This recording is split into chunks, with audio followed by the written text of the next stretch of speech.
Hi, Ramon. Welcome to our dialogue, which we started a while ago, and then due to all kind of circumstances, we halted it.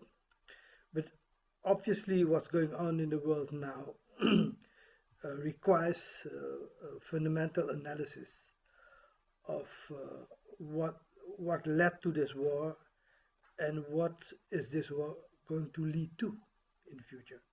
So I suggest that we start our analysis by giving you the floor, and start and then I'll kick in.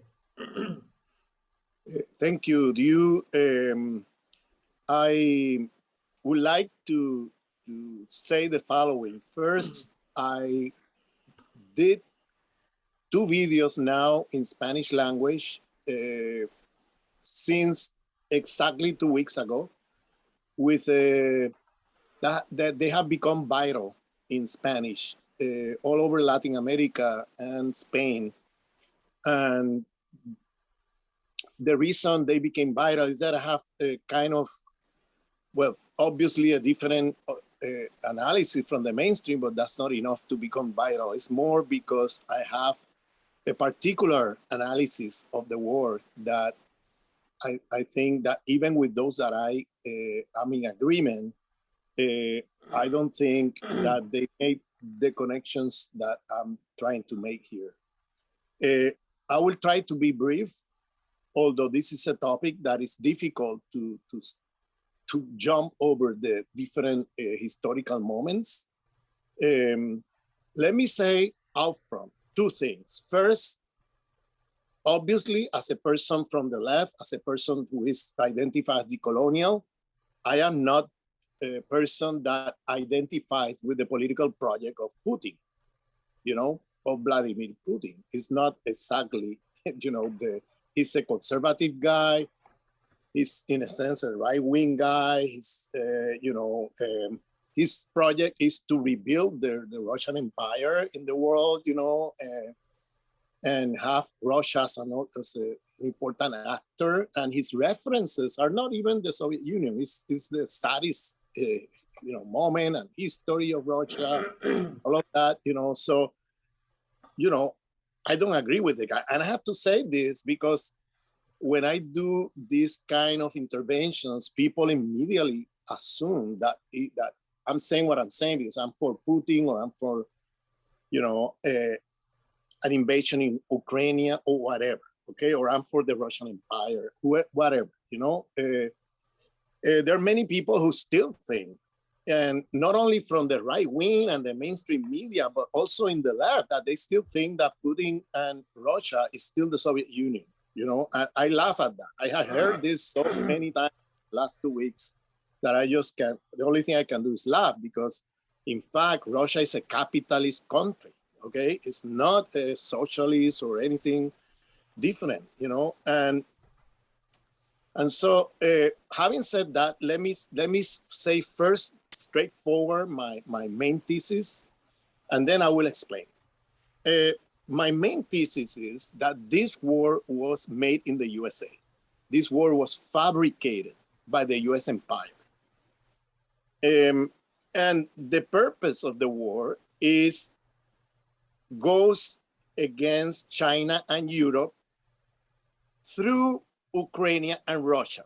That is the strategy, geopolitical strategy of the US empire, is that given their decline at a world scale, okay, given that they cannot compete anymore in the international markets with the rising of other rising economies such as China, Russia, Brazil, South Africa, many countries around the world that today, South Korea, Japan, and so on. I mean, there are many countries around the world that, technologically speaking, has surpassed the USA because the USA has been investing a lot of their resources, especially state resources.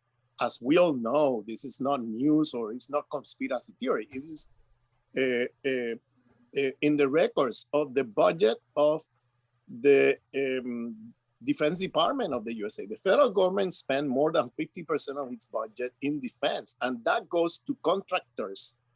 That is the military industrial complex of the USA that live off corporate welfare. That is the US government transferring taxpayers' money to their accounts through contracts for war. So if there is no war, they invent a war because they need wars to make money. So the US has been spending the resources for 40, 50 years now in warfares and not investing their money in improving technology. So today, USA cannot compete internationally with all these rising economies in the world today.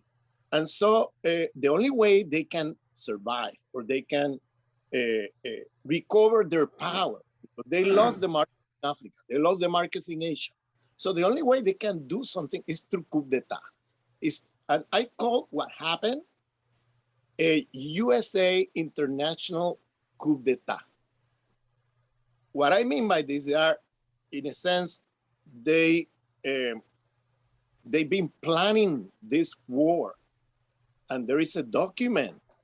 There's several documents that shows this, okay?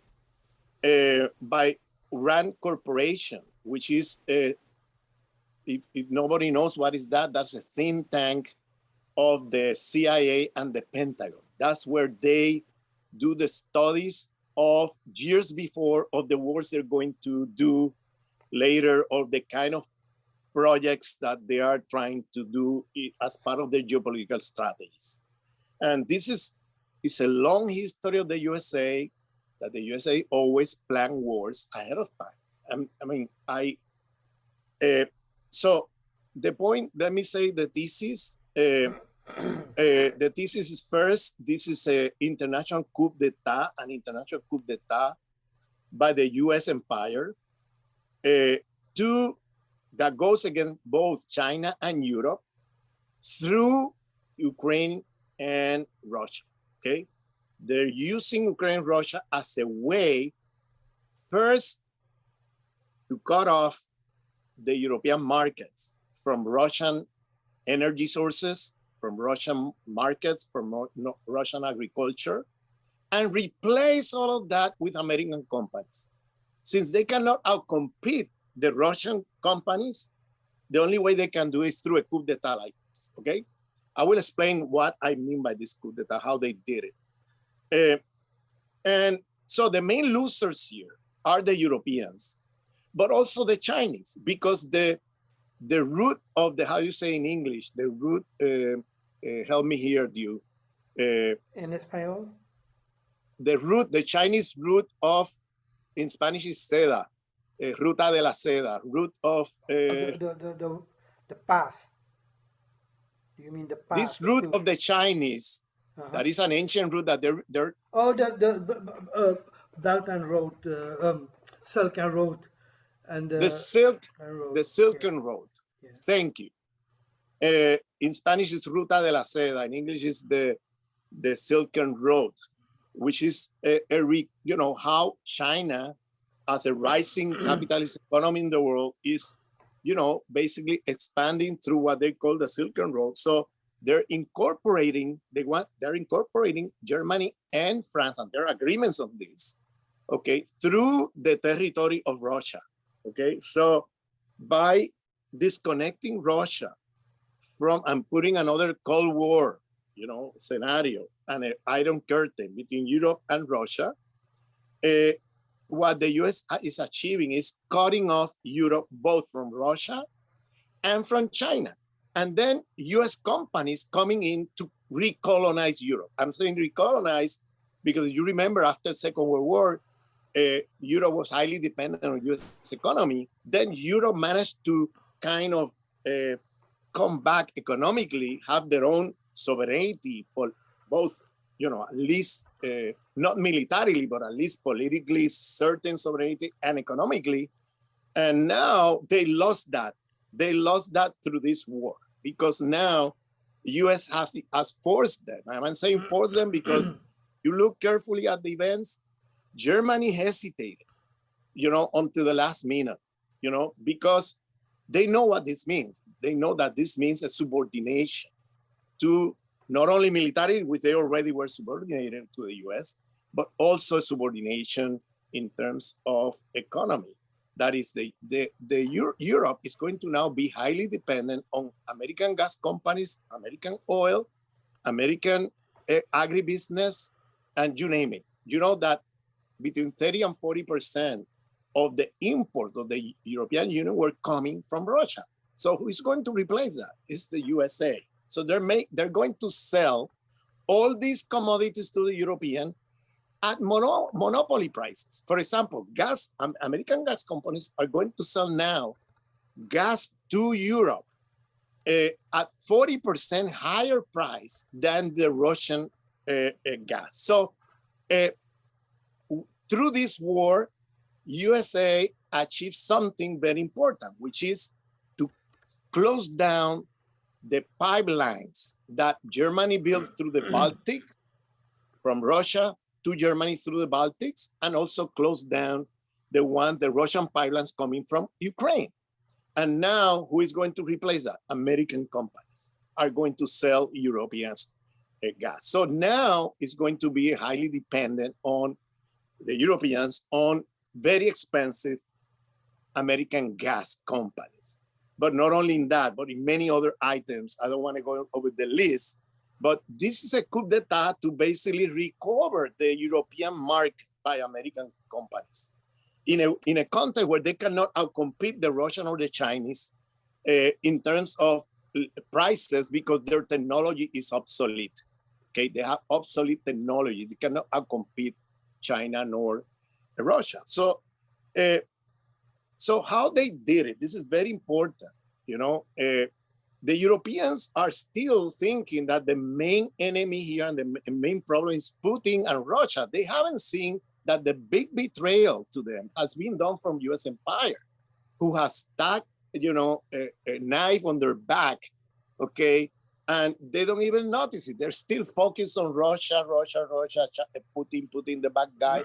They haven't seen what the US have done, which is a chessmate. I don't know if that's the correct word in English. The US geopolitics did a chessmate to both China and Europe. Europe is the main loser here. The main winner, USA, a secondary main loser is China. And of course, Russia, because they're, you know, cutting Russia, rising economy with all these sanctions. So they're also hitting hard Russia. So it's a form of, okay, I cannot play by the regular rules of the international markets, etc. So the only way I can recover my power is through these manipulations. Like in Latin America, with all these soft and hard coup d'etats in the last 12 years, you know, it's another mechanism they've been using to try to recover markets away from the Chinese and Russia. So how they did it, okay, first of all, it's important to know that the USA is an empire that plans the wars several years in advance, okay? And that when the moment comes, then they look for a pretext to do it. But the pretext is secondary. They will invent it in the last minute. The most important thing for them is that they start planning ahead of time. I am from the island of Puerto Rico, okay? In the east side of Puerto Rico, there was a military complex until 2006 that was called the island of Vieques, okay? And there they rehearsed all the military invasions that they were going to do several years later, okay? And in Puerto Rico, we always knew that there was a war coming and where they were going, because we saw them doing the rehearsals there, and they usually use euphemistic terms to call the rehearsals, okay, to name the rehearsals. Those euphemistic terms always refer to the country they're going to invade. So we knew years in advance, and you know, that this was coming. For example, I'll give you one example of many that I can tell you when I was growing up in Puerto Rico. One of them, because I was there in the struggles, in the anti-imperialist struggles, and we were fighting precisely the presence of those military bases in the island. and the use of them for, as aggression to other countries. I remember they were rehearsing in 1981, 2 years before the invasion of Granada of October 83.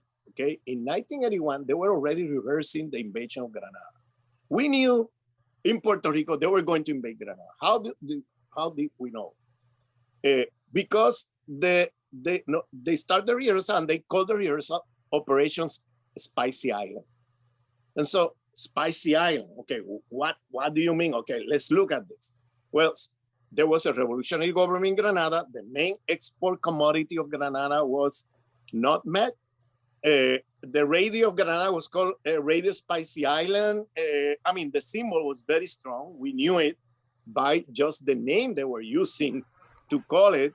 And, and so anyway, by the time the invasion came, I think there still is, a medical university in the island of Granada, of an American medical university where you have American students studying medicine there, okay? And that existed there during the revolutionary government of the New Jewel movement. And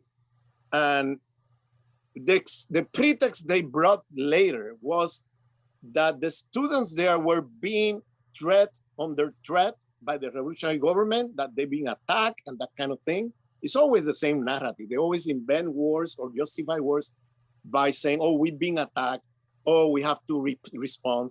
And this goes back to 1898, the famous main naval ship that imploded in the Havana Harbor. It was imploded from within, but the US accused, there were 220 Marines died that day, and the US accused Spain of having hit attacked the naval ship and attack.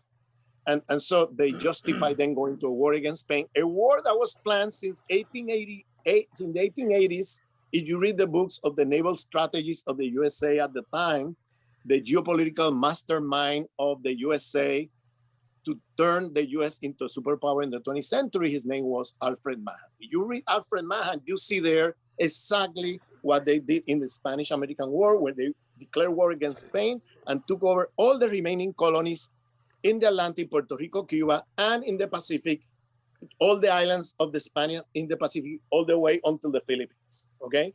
Including the Philippines. So this was plans like 10 years in advance. The whole plan was put forward. The question was when and how they were going to do the pretext to do it. And that was in 1898 with this operation where this boat imploded from within, and then they accused Spain of having attacked the ship, okay? So this is very important because this operation has been going on for people who doesn't know the American empire. I'm going over this because people say, oh, this is conspiracy theory. I'm sorry. This is, history of USA. You know how the US empire operates, okay? The same thing, Second World War. They plan and they provoke an attack from Japan, okay, to justify entering the Second World War. And there is a law. I don't want to go into all the details, but the evidence is overwhelming, partly because the US empire has one quality, which is that they declassify the documents. Once they declassify the documents, you know what happened. And there are many historians who have gone through the document and seen the provocation of the USA. They knew when the attack was coming from Japan. They knew everything because they have provoked the attack, and they let it happen with 2,000 Marines dying that day because they needed that to justify entering Second World War in the eyes of the American public. And then you have the yellow press coming in to justify the war, okay? Oh, we're being attacked, and the same thing they did with Spain, okay? And again with Vietnam, look at Vietnam. There was a CIA, and we know today that there was a feature, a boat, a commercial boat who is in the business of fishing, of Americans, who was in Tonkin Bay in Vietnam. And then they claim it was attacked by the Viet Cong. And then they went with that false story or false flag operation to the US Congress in '64 and got a unanimous vote to go into a war against Vietnam. Okay, this is CIA declassified document. I'm not inventing anything here, okay? And I can go on and on. I mean, to the 6-day wars between Israel and the Arab countries, especially Egypt, how they plan with the Israelis to sink an intelligence naval boat ship of the USA in the Mediterranean, and the Israelis attacked that boat, and there were 80-something Marines dying that day, but the war lasted 6 days, so they couldn't declare war. But it was the Israelis who attacked that boat as part of a false flag operation to accuse Egypt. And the idea was that then the US will accuse Egypt and then participate in the war against Egypt together with Israelis. Okay, so these are things they've been doing for years. Okay, one after the other. We can see the Granada thing, that they said that the students were under threat and that kind of thing. These are things they plan ahead, and later they find pretexts that they're going to invent. I remember when the Granada American students came to the USA after the US invasion, the press went after them, and they say, well, we don't know what happened because we were in the beach, taking, suit there and studying for, with under the sun, taking a tan and studying for the exams. So, and they had to take the microphones away from them because they were saying things that did not fit the narrative, okay, that they were supposedly under threat, okay. Then you have the invasion of Panama against false flag operation. The U.S. attacked attacked U.S.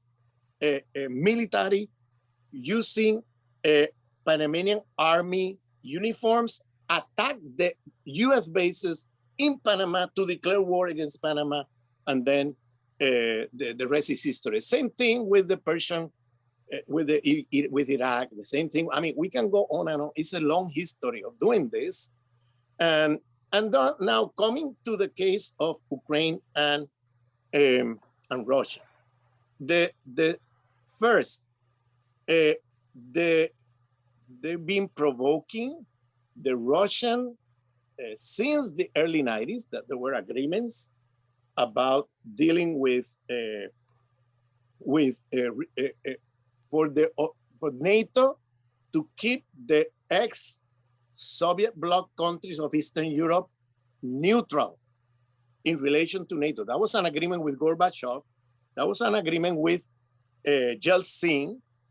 So this is not a far-fetched thing invented by Putin. Okay, this is all the presidents since Gorbachev until today are on record that they've been saying, hey, you have to respect this, because the NATO was pushing the borders to the borders of Russia, violating the agreements of the early 90s, okay?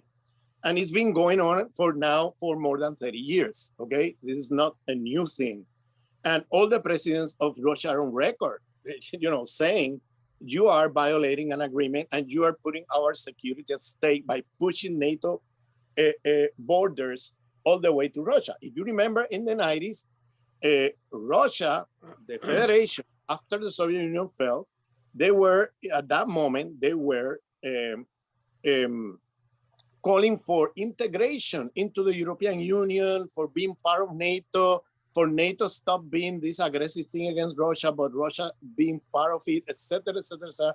So at the beginning, the Russians and the Russian elites and people also believed in the dreams of capitalist modernity. They thought that they were going to be now incorporated, embraced, and all of this. In fact, what happened was the opposite. USA impede any kind of closeness or agreement between Russia and Europe. And not only that, provoke year after year the Russians by pushing the borders of NATO all the way to the border of, and put military bases surrounding Russia until the borders of Russia, and that's why they brought in Poland, Hungary, many countries of Eastern Europe into not only European Union, but NATO, and they put military bases surrounding Russia all over, okay? Treating them as enemies. This is what explained the rise of Putin in 2004. I mean, that's when he won the elections, 2004, because the the Russians were going through hell, because what happened in the 90s was that with Yeltsin and the naive view of the West, that they thought that now they were going to leave the, the promises of, capitalism, modernity, all of that. What they lived was the wild capitalism of neoliberalism, where there was a plundering of the resources of the country, and the standard of living of Russia went down big time.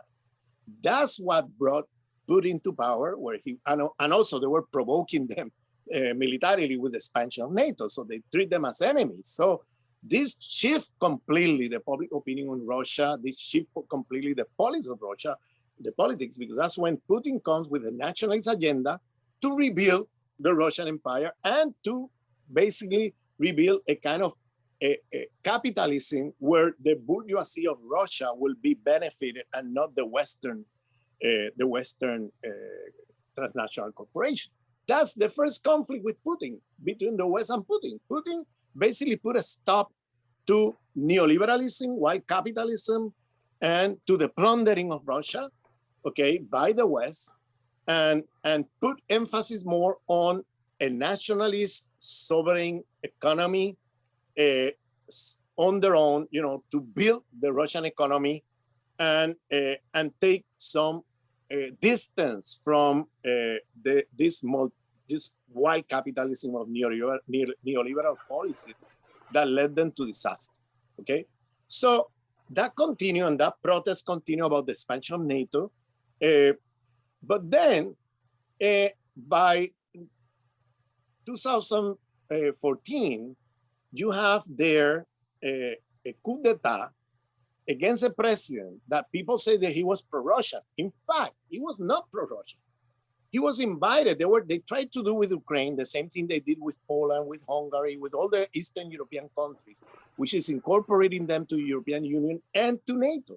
The problem was that Russia always refused to that. And this guy, who was having good relation with the West and was sympathetic of getting integrated to the West, he stopped it because he knew that that would entail a war or a fight or something, because the Russians were saying that, they would like to prefer Ukraine to keep being neutral. Neutral doesn't mean that they're going to be now controlled by Russia. They will have trade with the West. That's all, that was part of the deal with the Russians. The Russians were only saying, we don't want you to be part of NATO, because that will mean that now the border will be quite close from Moscow.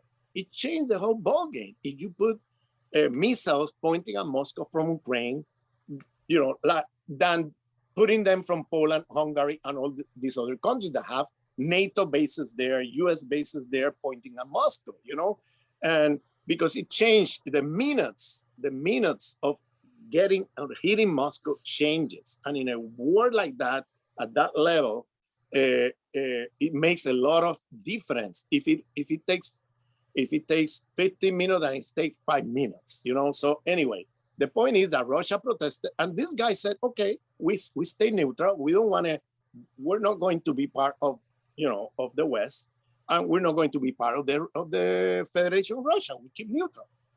That was enough for the West to organize a coup d'etat against this guy, using neo-Nazi forces. We need to say this because this is all completely hidden and not informed or not reported by Western press. They are neo-Nazis. And the way they did it was they took advantage of, it's called color revolutions. It's a CIA color revolution. That's what they did there. They call it, I don't know if I'm saying in English the word revolución de colores. Color revolution is okay. Color revolution is the name used by the CIA to this kind of thing. And the CIA was involved in this kind of quote unquote uprising of people who wanted to bring Ukraine to NATO and the West against this president that was not exactly pro-Russian. The only thing he was neutral. He didn't want to have Ukraine in the middle of these two powers and create a war. He wanted to stay away from that and keep doing what he was doing, trading with Russia and trading with the West. I mean, no problem. But that was enough for the West to go there and subvert the situation and do a coup d'etat. How did the coup d'etat happen? They brought militias, neo-Nazi militias, like similar to what they did in Syria. You have with the Islamic terrorist groups that they subsidize, that they create and support, okay? But now in the West, they're doing it with neo-Nazi militias.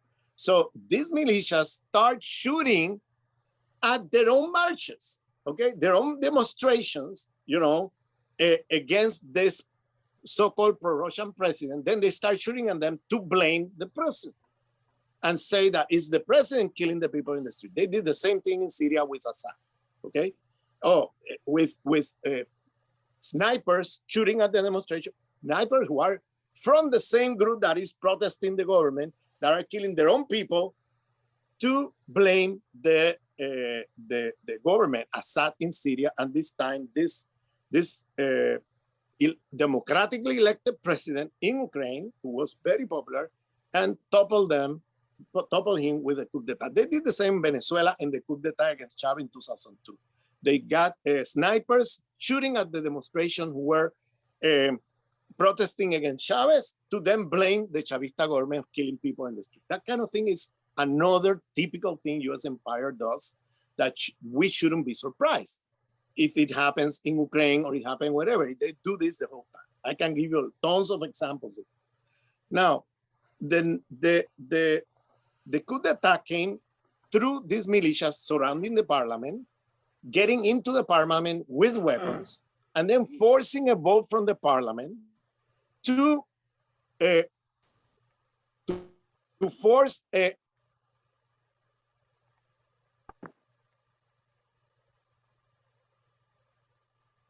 sorry, I think when it went out. Okay, to force a resignation, you know, how do you say that? To expel or force to get the government to resign, yes. Yeah, force him to resign. I mean, I don't think he even resigned. I think he was just expelled with a vote from the parliament, with the neo-Nazis threatening anybody who voted against to be killed right there. And this is not exaggeration, okay? Just this, not this weekend, the previous weekend, the group who was negotiating, you know, there was a negotiation team of Ukraine with the Russians, okay? They were having negotiation after the Russian intervention in Ukraine, okay? I don't know if people know, these neo-Nazis killed one of them in the streets of Kiev. Why? As an exemplar to the rest of the negotiating team, that either you line up with us or this is what is going to happen to you. So this happened just not this weekend, the previous weekend. It's not reported in the Western press. These neo-Nazis right now control the army. They are infiltrated in the army, and they were integrated, not infiltrated. They were integrated to the Ukrainian army and to the security service of the Ukrainian state. That is the intelligence of the state. It's controlled by neo-Nazis. And that's how they operate. They put threats over the politicians, liberal politicians, and they have to obey or be killed, okay? So in 2014, they organized the coup d'etat this way, okay? And the West immediately recognized the coup d'etat, immediately NATO recognized the coup d'etat, and then the next thing you have is an ethnic cleansing war organized by neo-Nazis through the army and through militias against the Ukrainians of Russian origin in the east side of Ukraine, okay? Because these people are neo-Nazis, so they believe, like a good Nazi, they believe in, and this is not something I'm saying, this is another thing I need to clarify. It's not that I'm saying they are Nazis as a label that people put against people you don't like. No, they call themselves Nazi, okay? I'm clarifying this because the West say, Putin is Hitler, is a Nazi. Well, he never said that. It's just a label you're throwing there because you don't like Putin. But these people, they call themselves Nazis. It's not that I'm using this label to dismiss them, okay? They call themselves Nazis. So they began, like good Nazis, an ethnic cleansing war against Ukrainians of Russian origin. And that war has been there for 8 years, massacring people, killing people, you name it, okay? So Russia, the first reaction of this region of Donbass is that the two areas of this area declared themselves independent from the Ukrainian state in 2014. This is important to say, in 2014. But what happened? Russia did not recognize their independence, because Russia said this is an issue that has to be solved inside Ukraine. So Russia forced a negotiation where Germany, France, and Russia were witness. That is called the Minsk Agreements, February 2015. This is very important for anybody who wants to follow up this war. They decided there, between the Donbass region and these neo-Nazis and fascists running Ukraine, it was agreed that they were going to respect the cultural linguistic rights of the Ukrainians of Russian origin, that they were going to stop the aggression, that they were going to recognize this region, the Donbass, as autonomous, with their own autonomous right inside Ukraine, okay, vis-a-vis the central state in Kiev, okay? They agree on this.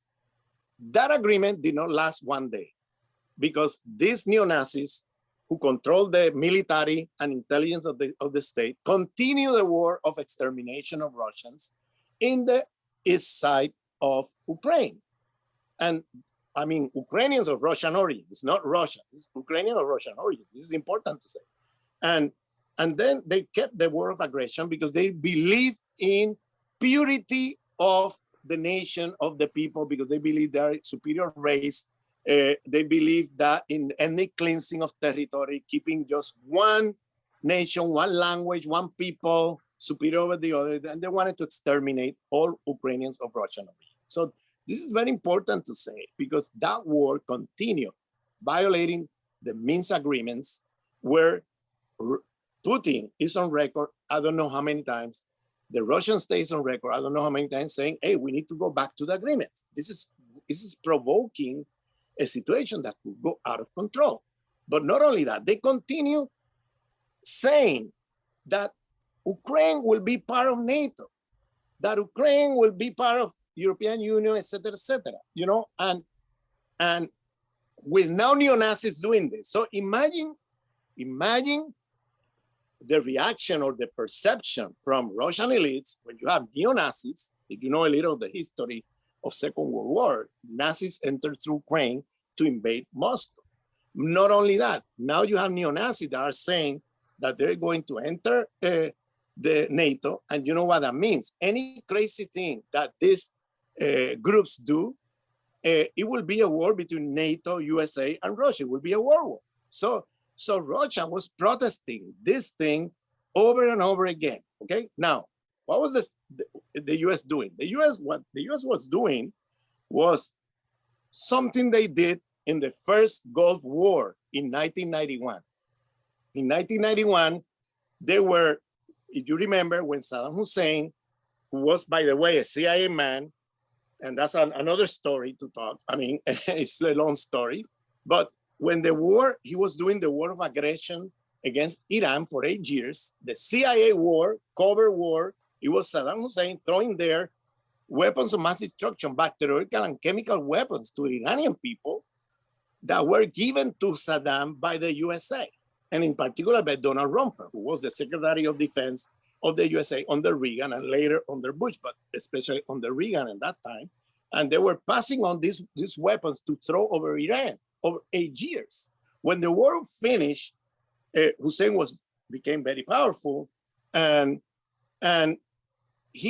part of the agreement was that Kuwait and also Saudi Arabia and Persian Gulf monarchies were going to pay him for the recovery of the infrastructure and economy after the war to Saddam Hussein and Iraq.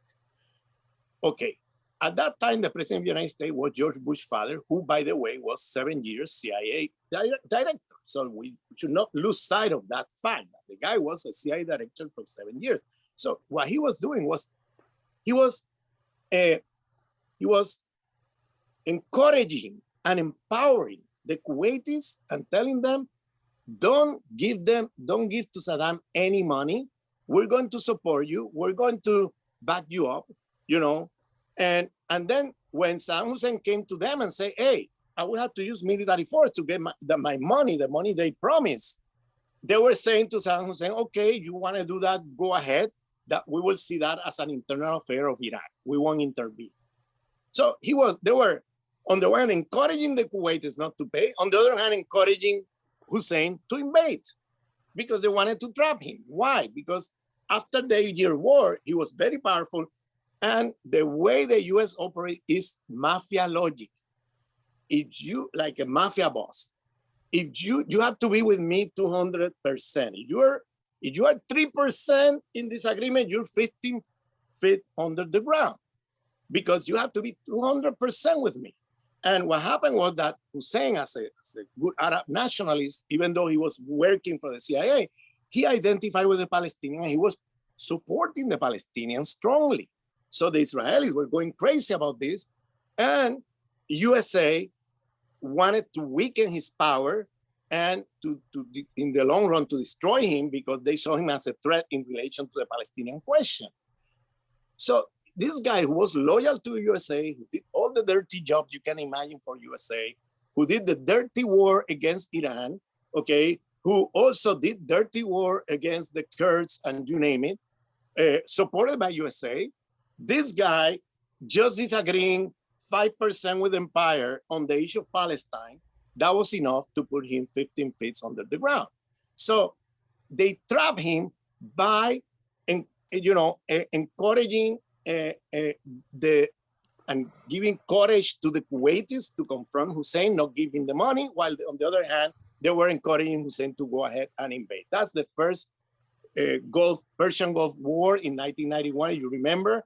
And anyway, so I'm giving you this example. I can go on and on about many examples like this, how they provoked the Japanese in Second World War and that kind of thing.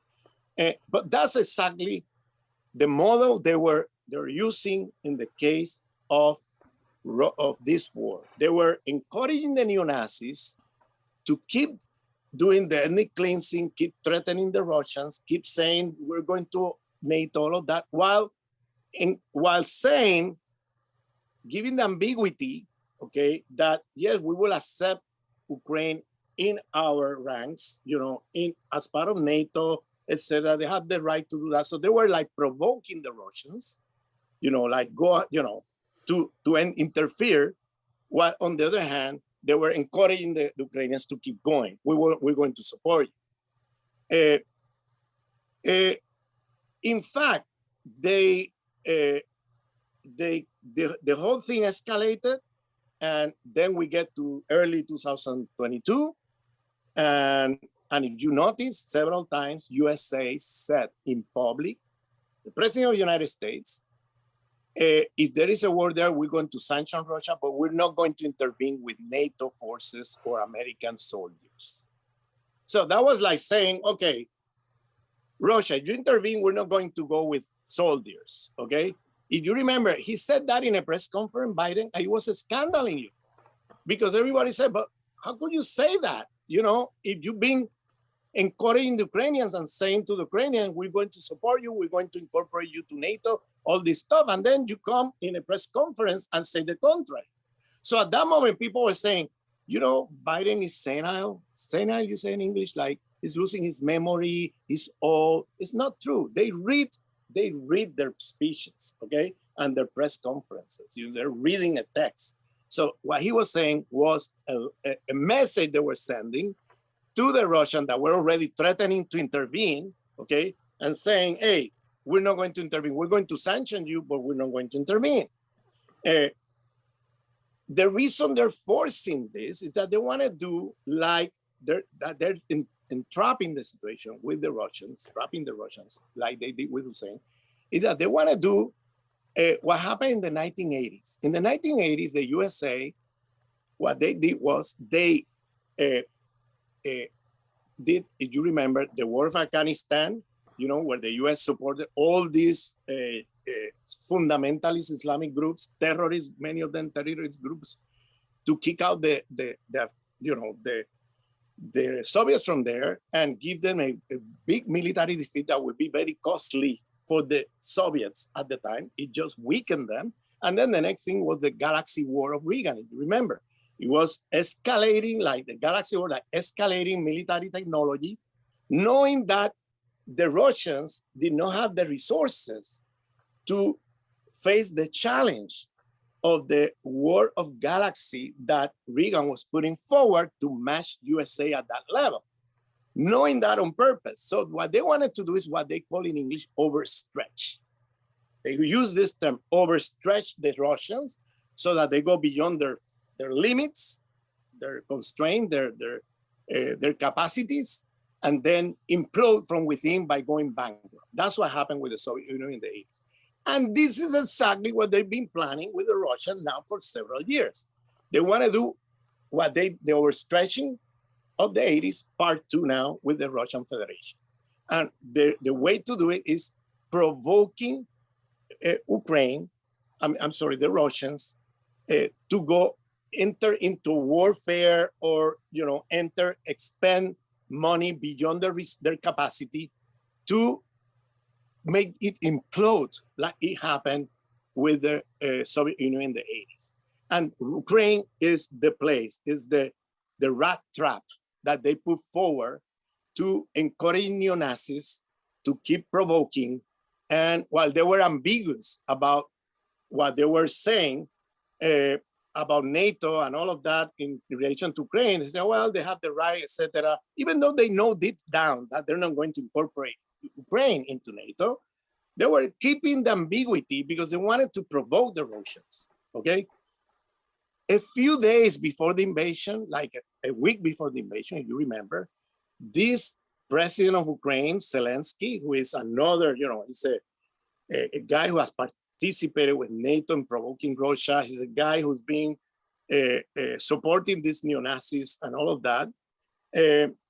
This guy said that they were going to nuclearize, to build nuclear weapons in Ukraine, and that they were going to bring Ukraine, they put in the constitution of Ukraine, as part of the constitution to become part of NATO. So that's the ultimate provocation you can imagine from the Russian point of view.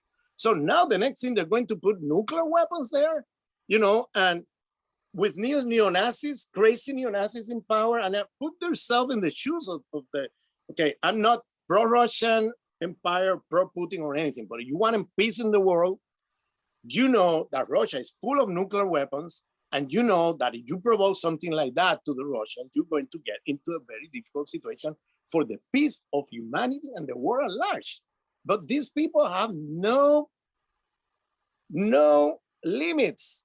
When I say these people, the US empire, they provoked the whole thing. And then, if you remember, a few days after the intervention of the Russians, the president of Ukraine came in public to say, they left us alone. They left us alone. We are now alone fighting the Russians. The guy was protesting in a press conference, calling attention that they were left alone. Why he was saying that? Because the promises that they made to him, like they made to the Kuwaitis at the moment against Saddam Hussein, were false. And the guy discovered it when they had the Russians on top. So they were provoking, thinking that NATO will come in, and at that moment, what did Biden say? I'm sorry, Ukraine is not part of NATO. And also the chief of NATO said the same thing. It's not part of NATO, so we're not going to intervene there with soldiers. We're only going to do sanctions. So they left them alone. That's why the guy came out in public protesting. They will deceive.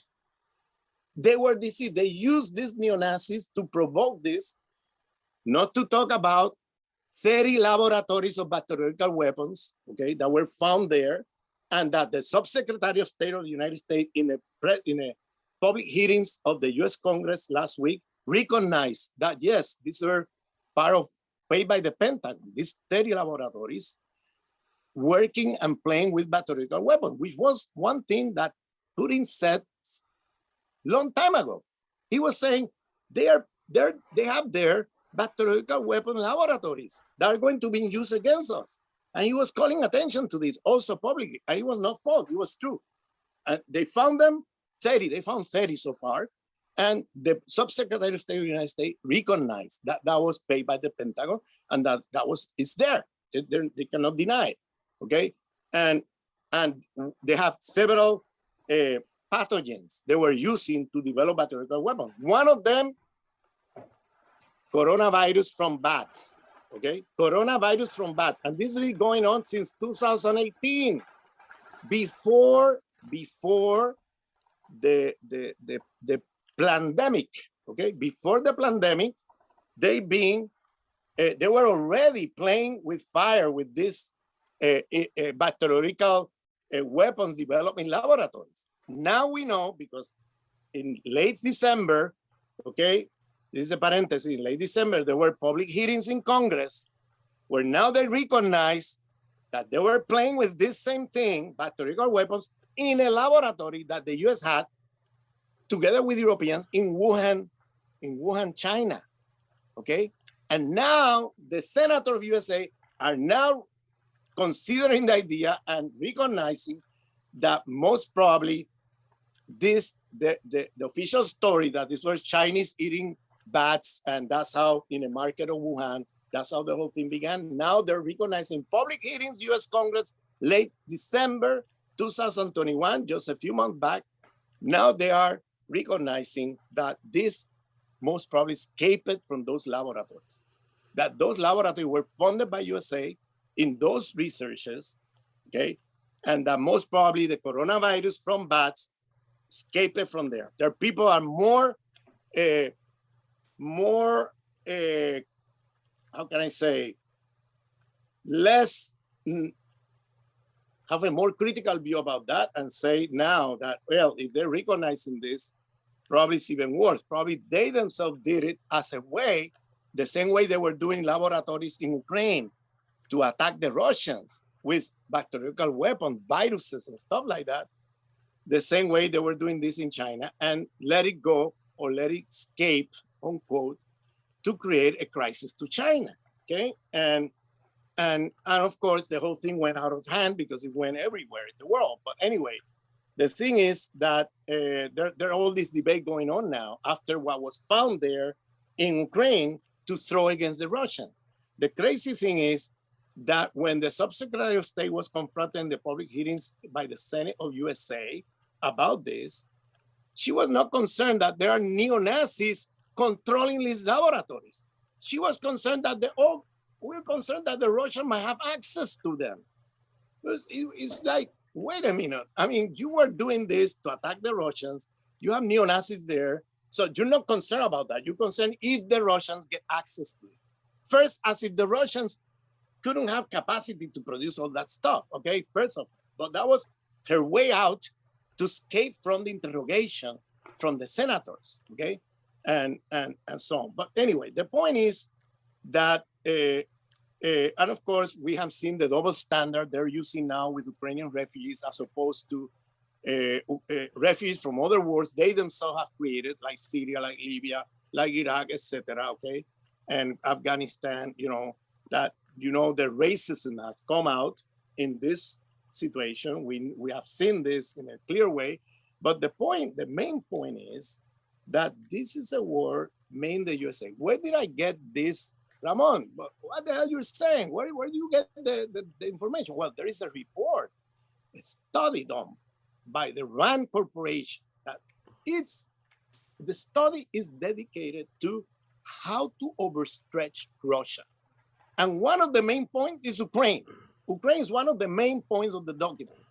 How to do exactly what they did in the 90s. That's a document from 2019, 2 years ago, okay? But this idea of overstretching Russia is not 2019. It goes back to Wolfowitz in 1991, okay? When he was the subsecretary of the Defense Department of USA under George Bush's father, okay? Where he was saying we need to extend NATO all the way to the borders of Russia. We need to provoke Russia. We need to keep the Cold War going. He wanted to keep Russia as an enemy, that kind of thing. And that's the policy US continue doing all along. And now in this document, 2019, 2 years ago, February 2019, of the RAND corporation, they are talking about overstretching Russia, the same concept they used in the 80s with the Soviet Union, by pushing Russia to a situation where they will have to go into a war. And Ukraine is number one in the list of places they're considering as a provocation to the Russians. They want the Russians to get into a rat trap or to get into a situation where they have to invest more money in military, more money in defense, get, if possible, into an invasion of a country, where they can get exhausted there, like it happened during the Afghan War, and it happened in the 80s with the Galaxy War, And this is written in a document 2 years ago, okay, in a U.S. Pentagon document, okay, in a think tank of the Pentagon and the CIA. And that you can have access because it's online. You can read this.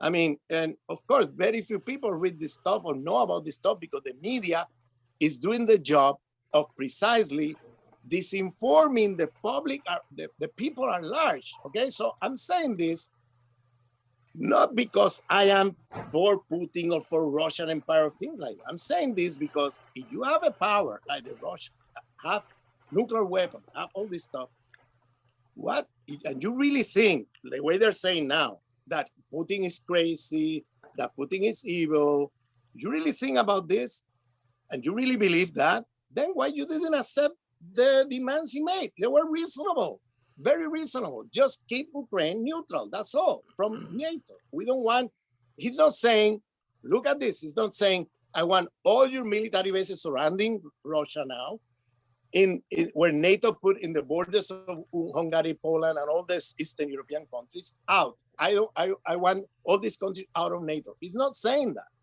He's saying we already protested against all of that. Now we're not going to accept Ukraine because Ukraine will be the doorstep for any invasion to Russia. And so we're not going to accept this. Please give me guarantees that this is going to be stay as a neutral country in relation to NATO. Okay, that's all he's asking.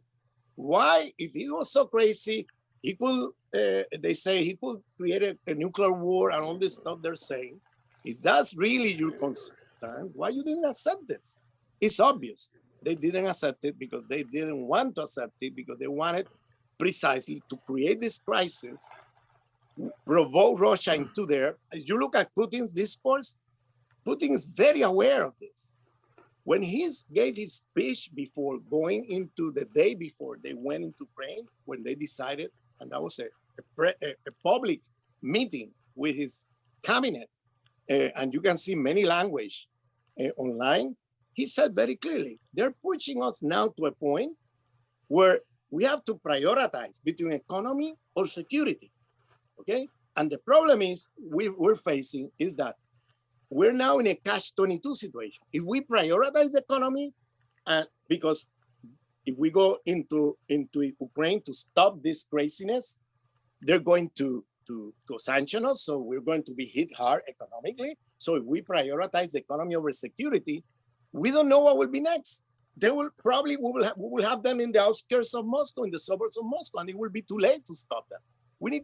Or if we prioritize security, to stop them now where they are and not allow Ukraine to go this way, then we're going to suffer economically. So we know this is a catch-22 situation, no matter what we do. So the less worse decision, he said, was to enter Ukraine and stop it now, okay, before it's too late. That's the way he thinks, okay? I'm saying that because in these things, you need to understand the logic of the actors at play and what are their demands. And the demands of Putin were reasonable demands from the point of view of Russian empire, okay? And it very reasonable demands. It was not asking for, eliminating everything that already happened in the last 30 years with Eastern Europe or anything like that. Like, I demand that all Eastern Europe stop being part of the European Union, stop being part of NATO, to close all the military bases in the border. He was not saying that. He said, just give me this. Neutrality for Ukraine. They couldn't give it because they wanted to provoke the war we're seeing now, okay? And this war had a lot of implications. First implication is that the most hard hit, the losers of this is going to be Europe, because Europe is going to be cut off from the Silken Route of China and from the trade with Russia, especially their energetic dependence and also trade dependence in agriculture in many areas. Is they're going to be hit hard. So they're going from inflation to hyperinflation, because now American companies that do not have the technology to produce commodities at a lower price are going to come, take over the European markets, energetically, agribusiness, you name it, replace the Russians, but at monopoly prices. They're going to pay more than what they're paying. So they're going from inflation, which they're suffering now, to hyperinflation. Germany is hit very hard. Germany is an economy that, you know, is very strong in terms of industrial exports, and they have high technology and that kind of stuff. Well, if you have high cost of energy, those technologies, no matter how good they are, you're going to produce a price that's going to be higher in the world markets, and you're not going to compete in the same way. So you're going to lose there. So look, this is a coup d'etat by the Americans to keep the Europeans on their side, okay, in a way that they cannot do it through competitiveness in the economy. Well, they do it geopolitically, doing this kind of provocations, and to keep China away from the Silken Route, you know, keep the Europeans away from the Silken Route of China. Okay, this is the other thing. Okay, and so what we're living now is a war that is going to decide here between if the US win this, we're going back, or we're going to kind of strengthen the unilateralism of US empire. Okay, it's going to become more unleashed. Okay, more unleashed, more they're going to become more courageous in their aggressiveness if they win this one. If Russia wins this one, then a multipolar world, okay, will be more and more a reality. Okay, so either we like or not what is happening, these are the consequences. Okay, if Russia loses, unipolarism of US empire is going to be now unleashed, and we don't know what other crazy stuff they're going to do. Remember, in the last 70 years, okay, 81% of military interventions in the world are coming from US empire. 81%.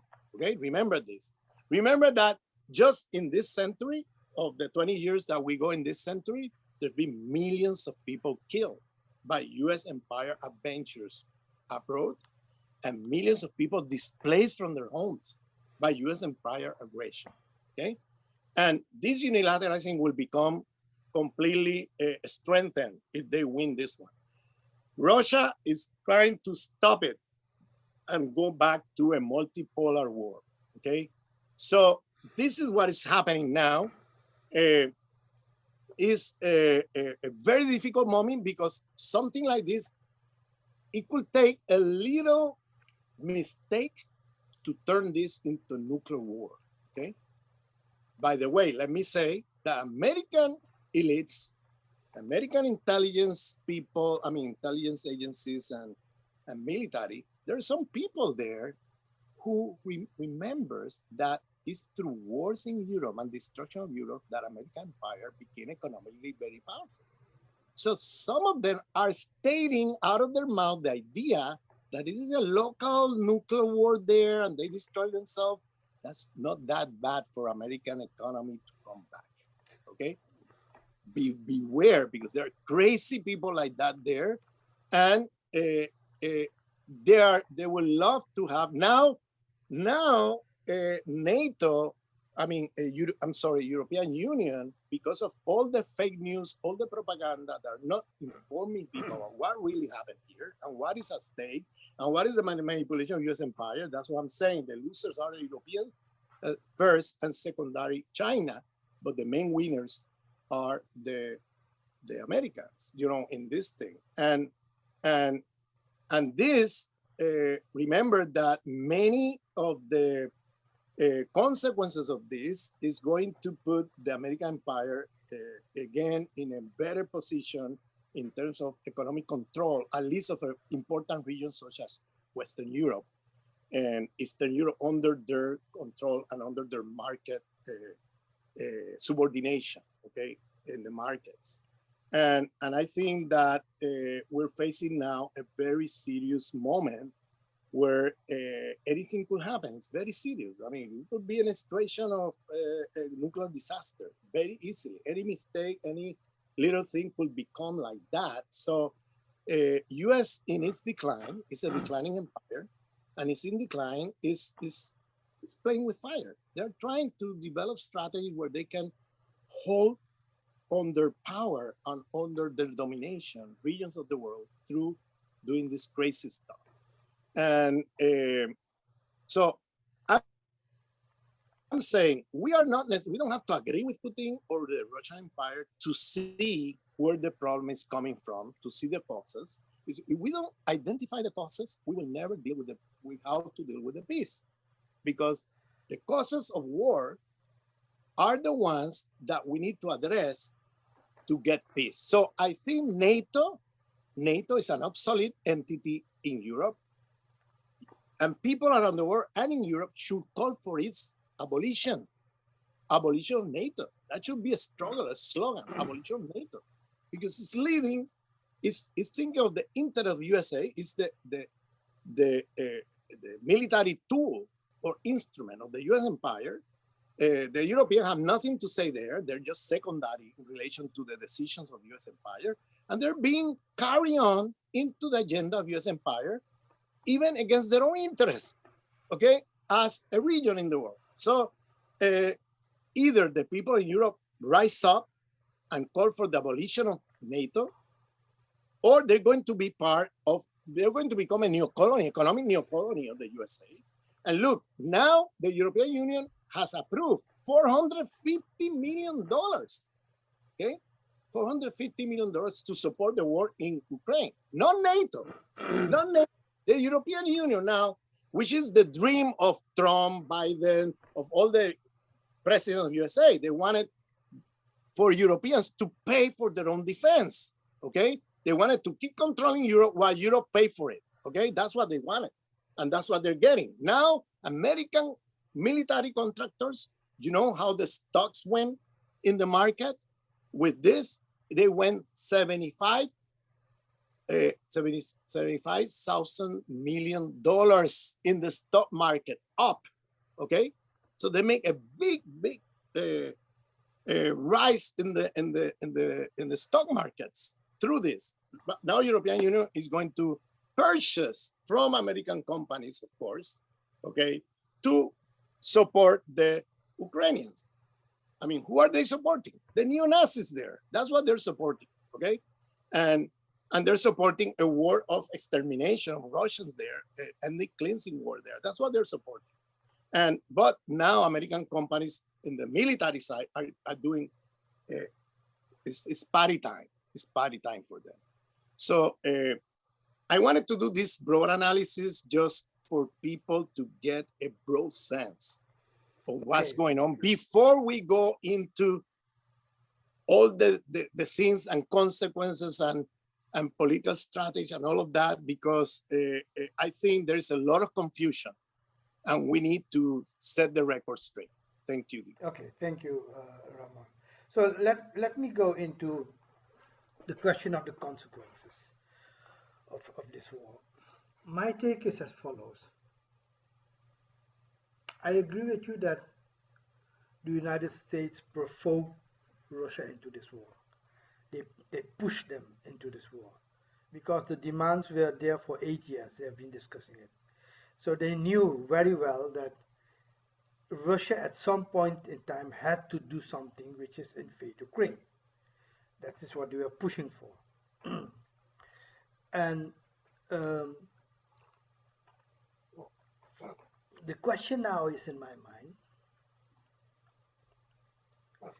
now the war is there.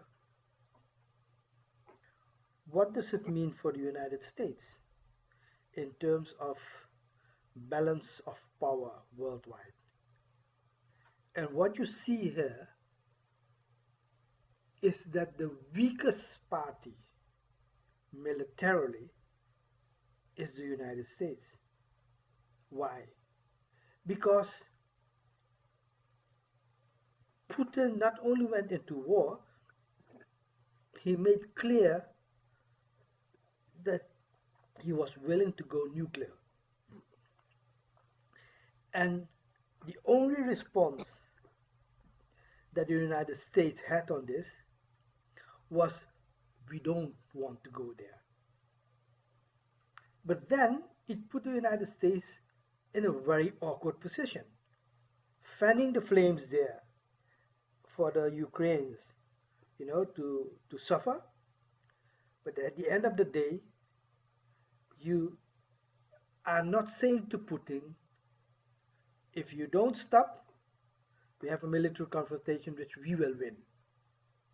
That's an important message for China, for Iran, for Russia, because these are the three powers who are able militarily to have a confrontation with the United States. Now, what happens is this: if the US does not dare to engage in a military confrontation, an open military confrontation with Russia, because they had the clandestine military confrontation in Syria. It was there. The Russians were fighting the forces that the Americans were supporting. It means that the American elite, even the most hawkish elements, have seen that within the United States there is no political basis for support of a nuclear war. Nobody wants that. Even Marco Rubio, who is a right-winger of the Republican Party, explaining why you can't have a no-fly zone. So, in my view, the militarily spoken, the United States, by backing off from a confrontation, has shown that in the future, any military confrontation would stumble on the fact that the United States public and the military establishment are not ready for a nuclear war, an all-out war. It's not there. And that is what is needed to reinforce the American empire. Because economically, they are not able to do it. The sanctions and the coup you're talking about will not sustain, because economically the technological basis of the United States has worn out. It's not what it used to be 50 years ago. So what we will see now is that for both Iran, China, and Russia as the main adversaries, military adversaries, locally, and for Russia and China globally, and for Iran locally, is that a military confrontation with the United States is something which the United States might back off from at the end of the day. And therefore, the paper tiger without teeth is what it's in its decline. It could do crazy things, but it has no power. So that's the first thing, that this shows the weakness of American military power, the inability, incapacity, impotency to confront Russia when Putin says, I'm prepared to go nuclear, point blank. That's it. I'm prepared to go nuclear if you come in my way. Now, obviously, they use this as a propaganda war, an economic war. But the economic war, is going two sides. As you explained very well, the party that is suffering most is Europe. They are suffering the most because of the impact of the economic crisis and the way the American capital will try to rob them of their assets in a different way than the old colonizers used to do by economic means. Um, so what I see happening is I see this going down the drain for the United States. Russia is going to win the war because Ukraine militarily really has no power to defeat Russia. They have, taken over, uh, knocked out many of the military installations. They have surrounded Kiev now, and they are going to bomb Kiev down like they did with Grozny, in the Chechen war. If Zelensky doesn't surrender, that is what will be the fate of Ukraine. And then, obviously, in the West they will cry and they will shout, etc. But that's the end game. And then after that, the Russian won't stay in Kiev. Probably the Donbass republics, the two republics of the Donbass, sooner or later might join Russia, like the Crim did, I'm the sorry. Crimea. I'm sorry, do. I'm sorry to interrupt you for a second. Yeah. They are now in this situation. The Russians have they again declared independence like in 2014, but this time Russia recognized them Yes, as independent republic, and that's one of the things they are now demanding from Ukraine to yes, recognize their yes, independence. yes, definitely. So that is the first step, just taking a big chunk of Ukraine, because these republics, will sooner or later be part of Russia. With a majority of Russian speaking there, they might have a referendum like they did in Crimea, and then the people will say, look, we will join Russia because that is where our The fatherland Russian is. Federation, the Right, Russian the Federation. Russian Federation, right. Now, um, then the second thing is this coup d'etat, and I think it's a very good term which you use there for what the United States is doing.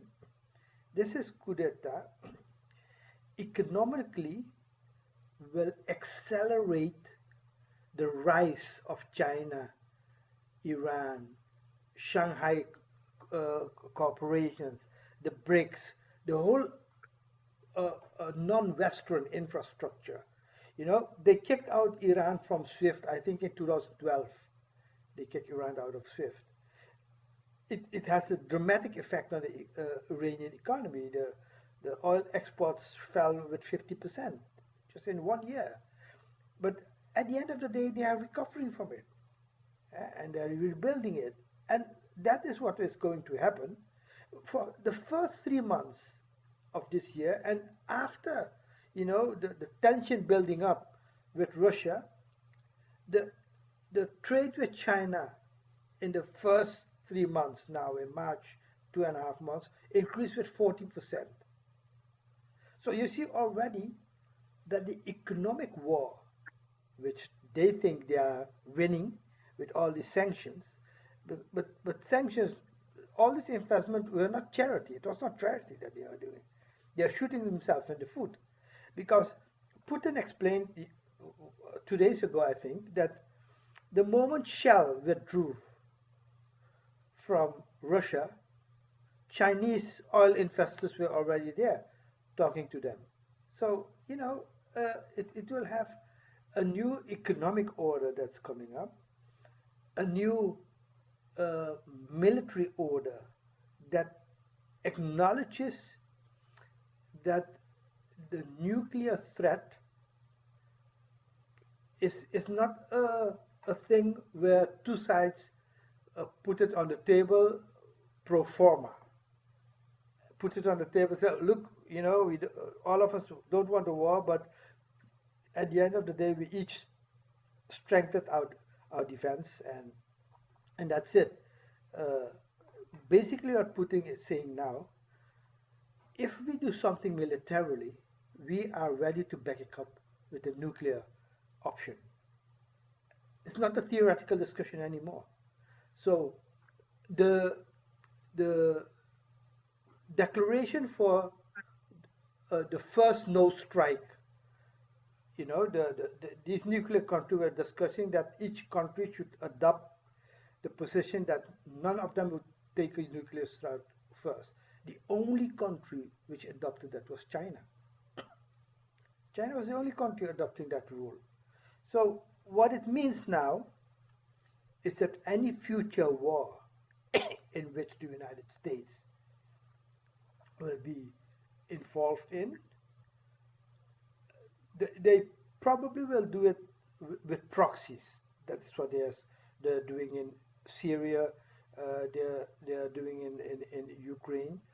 Uh, uh, there is no basis for that type of military action. So the only thing they have is economic might, but it's economic might of a decaying economic power, not of a rising one. And that is what the Ukrainian war is seeing. They took all possible measures, uh, even the ridiculous ones in the sports and in everything, where, where they boycott everything. At the end of the day, you will get a new economic world order. But what is interesting now is this.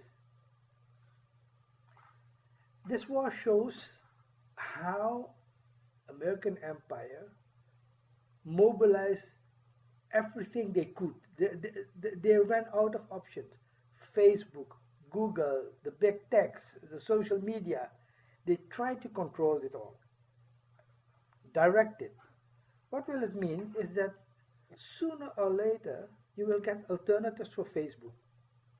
You already have alternative for Facebook and Google in China with Weibo, and these are millions, hundreds of millions of users. You will get that in Russia, with 160 million population. And you will get it that the distrust of the Western media, if you follow the Indian media now, for example, the Indian media, while India is very pro-America, is very critical now of the Western media, how they cheer the Ukrainians while leaving them in the cold, just not helping them, just cheering them to do things. So my take is that yes, they provoked it. They provoked the Russians into a war. Yes, they want to take over the economic influence in Europe, but at the same time, it shows the incapacity and impotency of their own power. So, in a sense, I think when we go to the conclusion what's next for social movement, you're absolutely right. Our main slogan should be dissolve NATO because that's the source. So, if you want a peaceful world in the future, you need to do two things. One is have a clear slogan that you want, is dissolve military empires, dissolve military infrastructure, and the NATO is the first on the list. And the second one is to have a approach where it's not about taking sides anymore. Are you pro Putin? Are you anti Putin? It's about taking the side of peace, which says we need to talk to those who are seen as our enemy. We need to have an other kind of atmosphere where we encourage people in dialogue rather than in demonization. It's dialogue versus demonization. That is basically where we're going. But I think, yeah, these are complementary views. In essence, I agree with the analysis you made, um, and let's see how it develops. Yeah, I agree completely with what you're saying too. I mean, in terms of the consequences, I didn't go into all the consequences. I already occupy a lot of space in this program, but I agree completely. Um, I just wanted to add a few points. The first one is when I say that the winners are the European, I'm talking about today, Yeah, okay? Right now, okay? I'm not talking about what will happen 3 or 4 years from now, yeah, yeah, okay? yeah. That in the long run, USA shooting their own foot, like you said. I mean, it's just crazy, because in the long run, what is going to happen is that the dollar is going to disappear as the main currency of international trade. And Definitely. that was going to happen anyway in the next 10, 15 years. It's going to accelerate this. Definitely. What they're doing to Russia is going to accelerate this. Once the dollar stops being the main currency of international trade, U.S. empire is dead. Okay, Sure. they're going nowhere, because they have $30 trillion debt, and the dollar will be worth nothing. They will go into hyperinflation, and that will trigger a civil war inside the USA.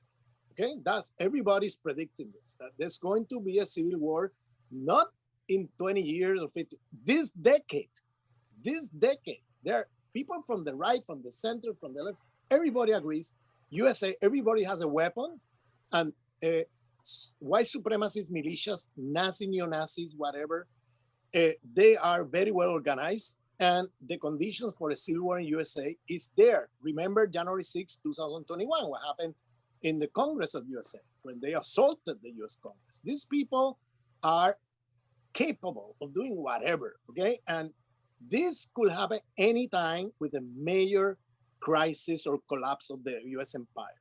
And the other thing is that in Europe, if the European doesn't stand up and do something about this, extreme right, Nazi, neo-Nazis are going to become very powerful. Because first, they are encouraging neo-Nazis there. They're encouraging like a neo-Nazi quote-unquote jihadism over there, recruiting people and voluntaries to go and fight the war in Ukraine.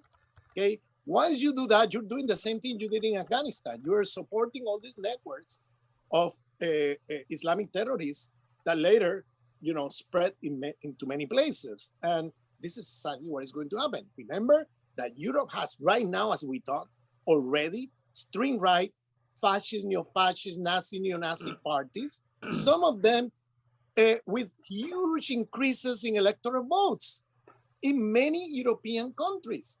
So once you have the hyperinflation coming to Europe, remember the rise of Hitler. Rise of Hitler was through hyperinflation in Germany. Once you have hyperinflation, once you have the people in Europe who doesn't want a war and doesn't want this provocation to Russia, want to sit with the Russians, the extreme right nationalists who are anti-European Union are going to become more popular than anything we imagine. And we're going to see a fascist Europe rising, and confronting the European Union policies and the NATO policies, and calling for getting an agreement with Putin. Remember, Putin financed some of these parties already in Western Europe. Don't forget this, okay?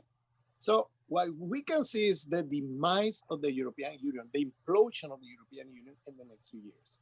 That's another thing we need to pay attention. The demise of the European Union, because these are nationalists who want to implode the European Union. That's in their agenda. They don't like the European Union. And they want to go back to a nation state control, sovereignty, all these things. And they want to, and they are extreme right people, and they understand themselves with Putin in many ways, and Putin have been subsidizing some of these parties in Europe. So this is very important to keep in mind, that Europeans are the losers here big time. Not only economically, they're going to be now a neocolony of US multinational corporations. Not only militarily, they're at the expense of whatever they decide in Washington, and you are the ones putting your bodies there. Okay, your bodies are the ones being put in a war, in a hot war in Ukraine. But politically, this could be the end of the European Union.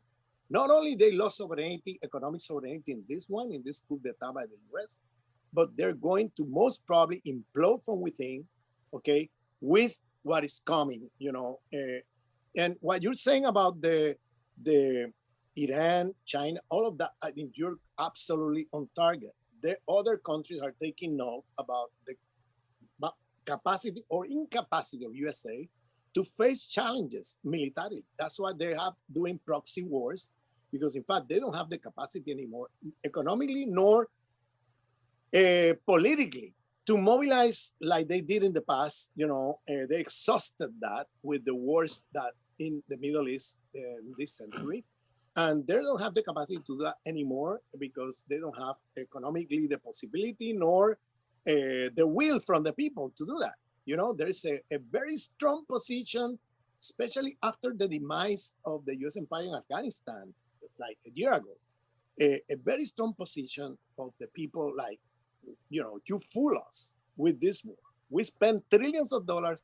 We are economically in a bad shape, and you throw away all this money for a war that now, you're going nowhere. You just withdraw and keep going, to make five companies make trillions of dollars in profits. I mean, is that so? People are very, very pissed by this in the US. So they don't have also the will of the people to go into wars like that. As you said, they don't have also the courage to go into a nuclear war, which is, which I will agree not to go into nuclear war anytime, because that will destroy planet Earth. But it shows, in a sense, as you say, the decline of the US empire, and what they're doing is going to backfire big time. It's going to be the final demise. They are accelerating the final demise of US empire. They're going to become a very secondary power, if not a third power in the world that is coming. And what they're doing now is just pushing all the buttons that will lead them sooner than later there. In the unintended consequences of action, to use a sociological concept. You try to do something, trying to achieve something, and in fact, what you're doing in your actions is creating the opposite. That is so. Well, thank you, Ramon. We'll leave it like this, and we'll follow the events in Ukraine and the world, and definitely we'll come back to a further elaboration of the analysis. Thank you very much, and have a good night. Thank you.